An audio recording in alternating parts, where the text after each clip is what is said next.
What's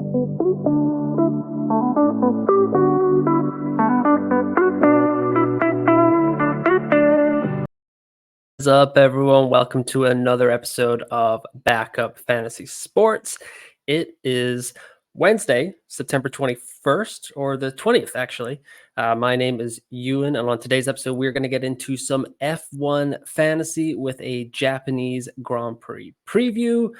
Lots to break down this week. Quick turnaround from Singapore to Japan with a double header, and then we've got a little bit of a break before Qatar and Austin. But we're going to get right into this today. Give me 1 second here. All righty, here we go.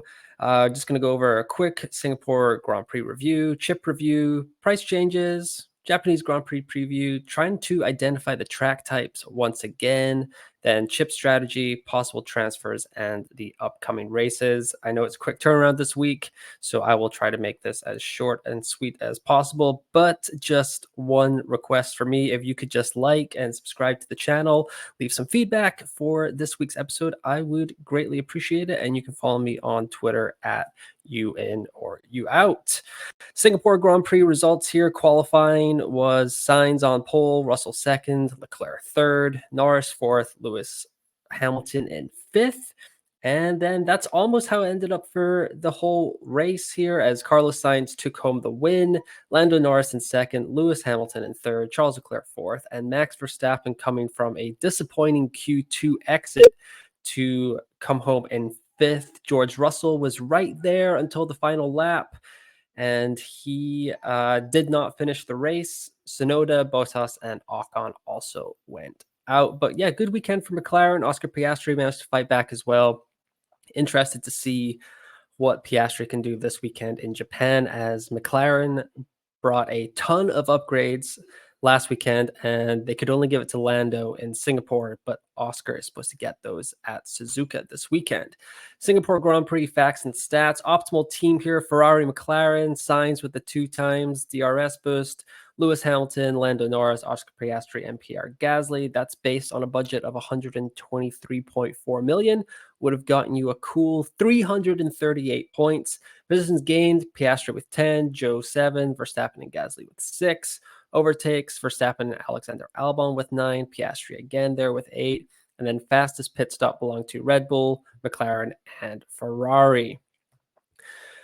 Carlos Sainz got another driver of the day, so quite the little streak the Spanish driver is on right now. Qualified first, finished first, 5 overtakes, 45 fantasy points. That's his new season high after breaking that the week before with 38 points. He's now got back-to-back Driver of the Day awards.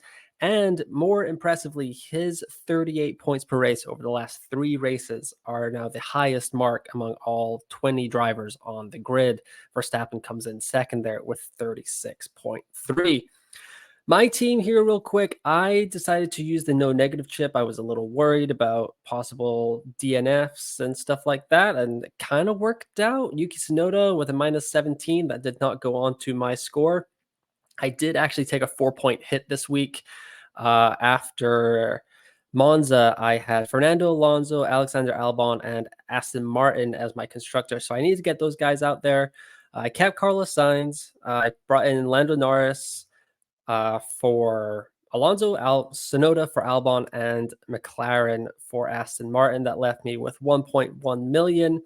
I actually moved up since the no negative helped a lot, so I moved up from about 6,000 to 3,600, as you can see right there. So not too bad, but there were a lot of different chips being played last weekend, so that's what kind of made it one of the, I think it was the best F1 fantasy weekend of the season so far, just as terms of like strategies, discussion. Like there was so much going on. It was a really, really fun weekend. So I tried to put together this little chip review here. The math is going to be pretty loosey-goosey here, obviously. So a lot of people deployed the autopilot chip. If they had Sainz in their squad, they gained 40 points over the people who 2 times Verstappen there. Extra DRS boost, you would have got another 25 points. I'm assuming you would have put on Verstappen before qualifying. If you put it on Sainz, I think the guy who had the highest score in the world for the Singapore Grand Prix, which I think was about 414 points, he had it on Signs, and he extra DRS boosted Signs, and he 2 times Norris. So that was a big swing for him. Final fix, um, 24 points if you brought in Piastri for Stroll after um, his qualifying there. So Stroll crashed in Q2 and he was not able to race on Sunday. And you were able to final fix him in for Piastri. We thought Stroll was going to get a negative 20 because he was not starting, but the game has not penalized him yet for that. So it would even be a bigger swing than that. But for now, Stroll has a 0, but Piastri came through with 24 points. Limitless chip. This is the math I'm most unsure of here, to be honest. The optimal team on F1 Fantasy Tools, great resource. You should go there all the time. I put the budget in for 200 dollars, and it came out with a team for 342 points. And if you see here on the optimal team, they have 338 points. So it was not a good weekend to deploy the limitless chip. No negative. I've done the math wrong there. It's negative 17. If you had Sonoda, negative 8, you would have saved 18 points. If you had Bottas, 13 points for Ocon, and 2 points if you had George Russell. So tough luck there. And then the wild card, I was certainly thinking about using the wild card. I was thinking about taking like an 8-point hit at one point last week. But I just decided I will maybe save that for another rainy day. But I do know one of my buddies in my home league, he took a 12-point hit to get a bunch of Ferrari assets in, and it worked out. But he's going to need that wild card this weekend to get the Red Bull assets back in case you don't want to take back-to-back 12-point hits in your leagues. And the wild card is exactly what that's for. If anyone plays Fantasy Premier League, if you need to make multiple changes to your lineup, you only get 1 or 2 free transfers each game week. So using the wild card saves you a bunch of transfers, saves you a bunch of points. So if you are one of those teams that kind of threw Red Bull overboard, jumped on the Ferrari bandwagon, first of all, congrats to you. Great weekend to do that. But if you want to bring them back in, I would definitely suggest using the wild card this week for Japan. Driver fantasy points here. Carlos Sainz, 45. Hamilton, 39. That's a season high for him. Norris with 30. Verstappen, 25. Piastri, 24. And as you can see here, Leclerc, 22. Gasly, 21. Perez, 16. Albon, 12. Joe, 11. Magnussen, 8. Sargent, 6. Lawson, 3. Stroll, 0. Hulk, 0. And then Alonso, Russell, Ocon, Sonoda, and Bottas all took negative points in our teams after their Sunday debacles. Alonso did finish the race. He just dropped all the way down after a pretty awful pit stop towards the end of the race for Aston Martin. Constructor fantasy points, Ferrari came through with 70, McLaren 64, Red Bull 54, Mercedes 47, Williams 19, Haas 18, Alpine 13, Aston Martin 4 points, Alfa Romeo -8, AlphaTauri -9. So Ferrari looking real good right now. A lot of people are going to be getting on them, and I may be one of them this week. Price changes here, not a huge swing at the top here for the pricier assets. Verstappen 0.1, Hamilton 0.2, Charles 0.3. He's now up to 22.7 million, Charles Leclerc, but I would much rather have his teammate, Carlos Sainz, right now. Sergio Perez, 20.8 million. Carlos Sainz rose a million. He's now 19.6. Let me just double check that I've got that right there. Yeah, 19.6 million right there. Lando's up 0.3, so he's starting to get into the territory where they don't want to jump him up too much either. Piastri went up a million and Gasly went up a million. They are both Oscar and Pierre are now 11 million in the game. Alexander Albon 9.4, Magnussen 8.3. He gets another price jump there. Zhou Guanyu's up to 6.2. Liam Lawson continues to climb. Really wish I jumped on him. That's kind of gonna hurt to not be able to get him in. And Logan Sargent even jumped up 0.5 as well. So he's now 5 million. So Nico Hulkenberg is the lowest driver in the game right now at 4.8 million. George Russell, Esteban Ocon, Valtteri Bottas, and Yuki Tsunoda all fell. The Aston Martin drivers, Alonso and Stroll, remained at their price points as they are right now. Constructor points or price rises, Not a lot of changes here either. Ferrari went up 0.3, so they're now 23.8 million. They are 5.3 million less than Red Bull, so that is a significant amount of savings, and it could be something we think about if Red Bull come back with a vengeance. It could burn us. We will have to watch those free practice times quite closely. McLaren rose another million. Williams went up 500,000, and Haas went up 500,000 as well. Romeo and AlphaTauri fell. Race info for the Japanese Grand Prix preview. The Suzuka International Racing Course, 5.807 kilometers, 53 laps, 18 corners, one DRS zone, and the first Grand Prix here was in 1987. I believe if you ask any racing fan, it is one of the most fun races to go around on. Like, any of the drivers on the grid say they love Suzuka. It's really fun to play on the F1 fantasy game or F1 console game. Right up there, tons of just one of the best tracks on the calendar. So looking forward to that. Last year was quite rainy, so we didn't get everything we wanted to. And this is actually where Max Verstappen won his second drivers' championship, because Charles Leclerc got a 5-second penalty and then fell down to third, and then Max kind of won it after the race. So it was all a little anticlimactic. Ferrari went for the fastest lap and then came out behind Sergio or someone else, and Charles Leclerc just couldn't get the fastest lap and then got a penalty for speeding in pit lane. It was disaster. It pretty much summed up Ferrari's 2022 quite nicely. 2022 results right here, though. Max came out on pole. Charles was second. Carlos third. Lewis Hamilton had a pretty good race here. He qualified sixth, but finished fifth in the race. Carlos Sainz DNF'd here last year, and as did Alexander Albon. Lots have changed in the cars over the last year. There's a new technical directive for Flex something. There's tons of content out there that can say it more eloquently and know more about it than I do. But it did seem to, correlation, causation, we'll see. If Red Bull struggle again, I'm sure people are going to be jumping on that technical directive to as a reason for their recent struggles. Schedule here, Friday, it's just a normal Grand Prix day, Grand Prix weekend, free practice 1, free practice 2 on Friday, and then free practice 3 on Saturday. Japan does their race in the afternoon, unlike Singapore that had a night race. So it is going to be different times for us European and US players here. So lineup lock will be at 3 o'clock local time in Japan, 6 a.m. in the UK, and midnight on Saturday, I guess. Friday going into Saturday midnight for the East Coast US guys.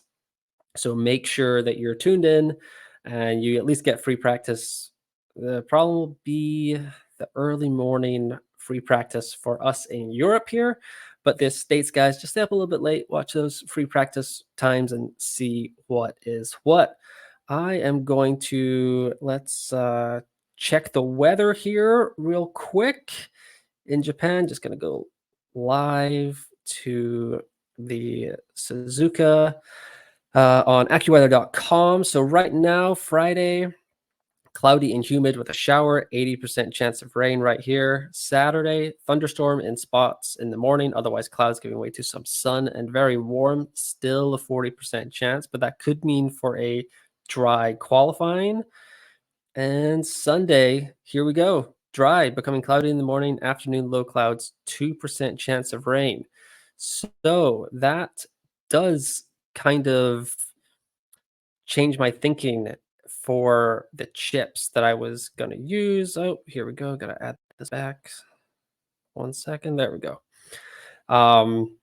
Because, well, I'll just jump ahead here. Chip strategy. I was thinking about using the autopilot this weekend if it was going to be kind of a wet and weird weekend. But if it's going to be a dry race, you would think Red Bull would be pretty strong here.